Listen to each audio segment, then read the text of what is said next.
Είναι μια ομάδα η οποία έχει να κάνει όχι μόνο με την αντιμετώπιση καταστροφών και των καιρικών φαινομένων, αλλά έχει να κάνει με την ομάδα έρευνας και διάσωσης.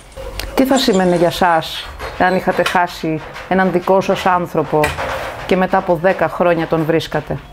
Το να βρεις το παιδί σου που έχει χαθεί μετά από 13 χρόνια ή 20 χρόνια, το να βρεις τον άνθρωπό σου που τον ψάχνεις απεγνωσμένα, που δεν ξέρεις τι να κάνεις, αν πρέπει να κλάψεις, να θρηνήσεις, να πενθήσεις, να χαρείς. Υπάρχουν και αυτά. Δεν ξέρεις. Στην έρευνα και διάσωση μέχρι τώρα ξέραμε κάποια στάνταρ πράγματα. Δηλαδή πάμε στο βουνό, έχουμε αγνοούμενο, μπαίνουμε στη διαδικασία του να λύσουμε μία υπόθεση σε εισαγωγικά. Εδώ λοιπόν τι έχουμε κάνει? Με τη βοήθεια του κυρίου Αλεξανδρή, ο οποίος έχει φτιάξει το project, έχει εκπαιδεύσει τον σκύλο βιοανίχνευσης, σκύλος ο οποίος μπορεί να εντοπίσει και μετά από 13 χρόνια άτομο το οποίο δυστυχώς θεωρείται νεκρό.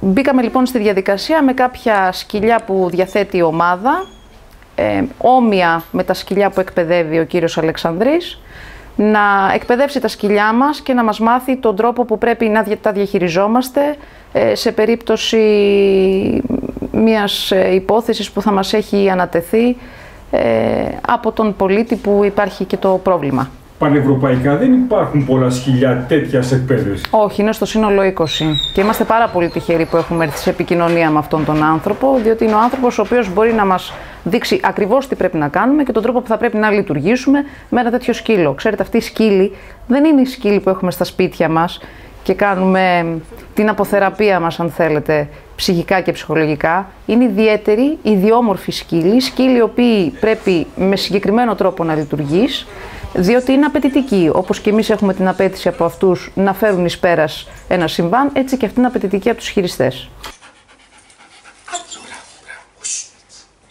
Τη στολή αυτή τη φοράμε έτσι ώστε να μην αφήσουμε αποτύπωμα οσμής ζωντανού, έτσι ώστε να μπορεί ο σκύλος να καταλάβει πού έχουμε κρύψει την οργανική ουσία την οποία θέλουμε να ανιχνεύσει.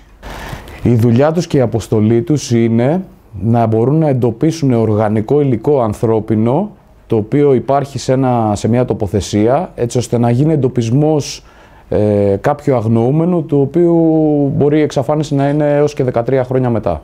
Μιλάμε δηλαδή για άτομα τα οποία έχουν πεθάνει, έτσι? Ναι, από εξαφανίσεις τις οποίες έχουν δηλωθεί στην αστυνομία, έχουν γίνει επιχειρήσεις έρευνας και οι έρευνες αυτές ήταν άκαρπες. Από εκεί και πέρα μετά αυτό το συνεργείο έχει τη δυνατότητα να προχωρήσει σε περαιτέρω έρευνα και να εντοπίσει τα οστά ή τα υπολείμματα της σωρού του αγνοούμενου ανθρώπου που ψάχνουμε. Το project της ανάπτυξης για την έρευνα κράτησε περίπου γύρω στα 5 χρόνια για να μπορέσουν να στήσουν το πώς θα εκπαιδευτεί ένας τέτοιος σκύλος, γιατί δεν είναι εύκολο. Ένα μοτίβο νεκρού μπορεί να έχει από 2-3 ουσίες και να φτάνει στο σύνολό της στις 432 διαφορετικές ουσίες.